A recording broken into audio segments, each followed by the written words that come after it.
Which college or which university? No, it's not. There's no need even to have a college degree. Oh, wow. Okay. At all, or even high school. I mean, if somebody graduated from a great university, that may be an indication that they will be capable of great things, but it's not necessarily the case. You know, if you look at, say, people like Bill Gates or Larry Ellison, Steve Jobs, these guys didn't graduate from college. Dropouts, yeah. But if you had a chance to hire them, of course, that would be a good idea. Yeah, okay. So, you know, just looking just for evidence of exceptional ability, and if there's a track record of exceptional achievement, then it's likely that that will continue into the future. Mm-hmm. How I describe myself? Well, I mean, I seem to have a high innate drive, and that's been true even since I was a little kid. You know, I really had a very strong drive. Did all sorts of risky things when I was a kid that why did I do those things? They're crazy. I care a lot about the truth of things and trying to understand the truth of things. I think that's important. You know, if you're going to come up with some solution, then the truth is really, really important, I think. I try to think of, I mean, it's difficult to obviously come up with things that are praise for oneself, you know, or there's bad and good here, but I think sometimes they're just the things that seem quite clear and obvious to me, and I don't understand why they aren't so obvious to everyone. Sure. So how would you educate your 5 boys? Actually, I created a little school. Yeah. What kind of school? Could you describe to us? Sure. It's small. It's only got 14 kids now, and it'll have 20 kids in September. It's called Ad Astra, which means to the stars. That's maybe a bit different from most other schools, is that there aren't any grades. There's no not grade 1, grade 2, grade 3 type of thing. I'm making all the children go in the same grade at the same time, like an assembly line. I know. You know, because some people love English or languages, some people love math, some people love music, and they have different abilities at different times. It makes more sense to cater the education to match their aptitudes and abilities. So I think that's one principle. Another is that it's important to teach problem solving, or teach to the problem, not to the tools.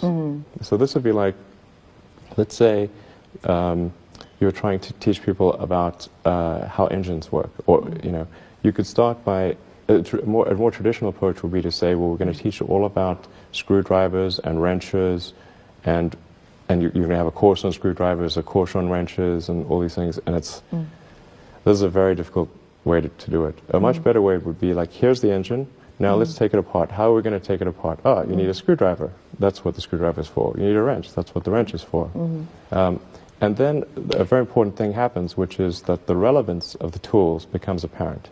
So all your 5 boys are in that school? Yes. Until when? This is from preschool? I don't know. So far it's only 1-year-old.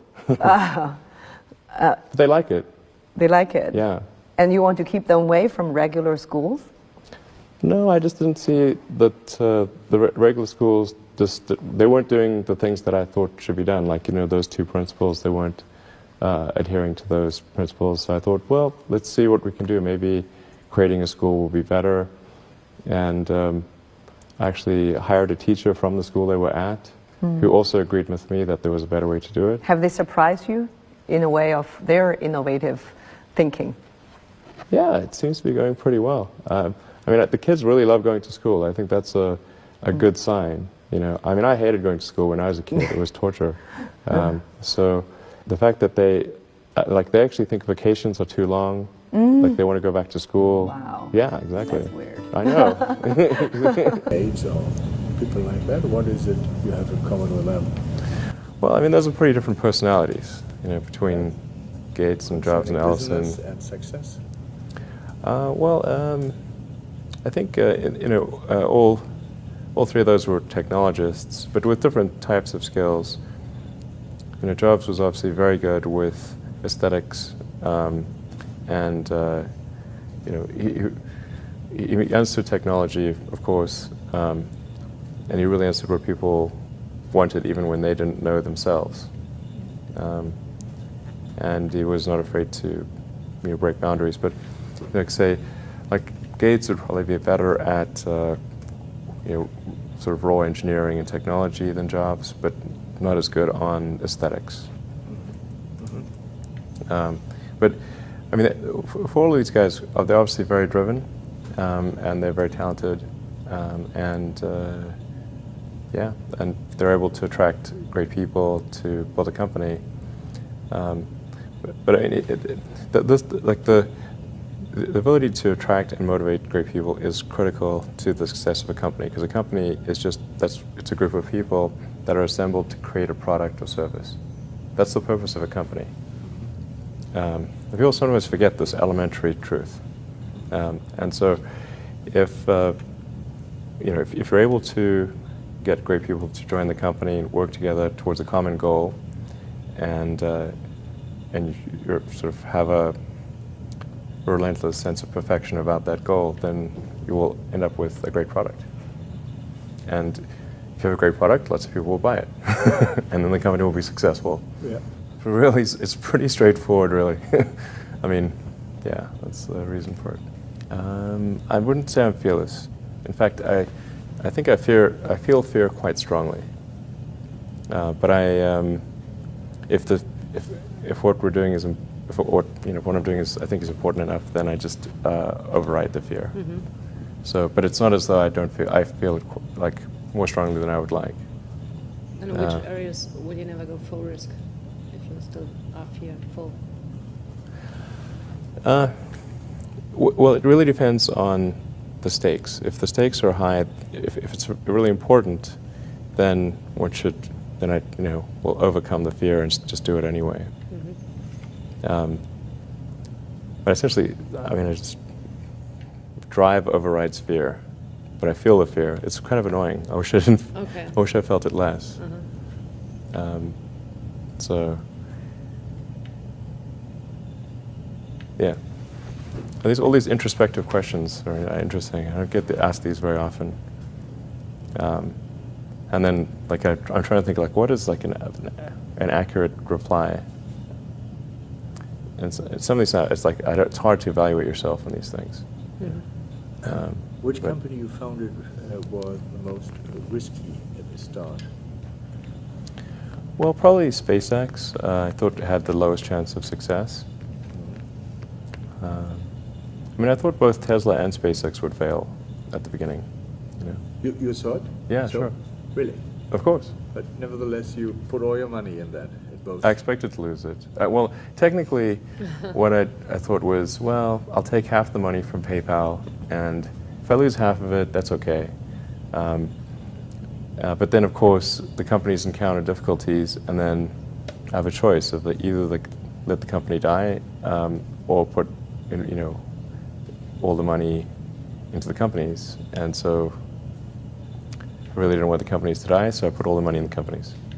Yeah. And then I had to borrow money from friends to pay living expenses. Yes. What was your best idea ever? My best idea ever? Yeah. This is tricky. I suppose coming to North America was my best idea. Okay. Because I think these things would not have been accomplished almost anywhere else. It's really hard to start a company, but in particularly California, Silicon Valley is very conducive to startup companies, and so whenever I'd read books in South Africa, it would seem like the cutting edge of technology was in Silicon Valley, and so that's when I wanted to come and I wanted to move to this mythical place. Okay. And are there things you regret having done or for not having done so far?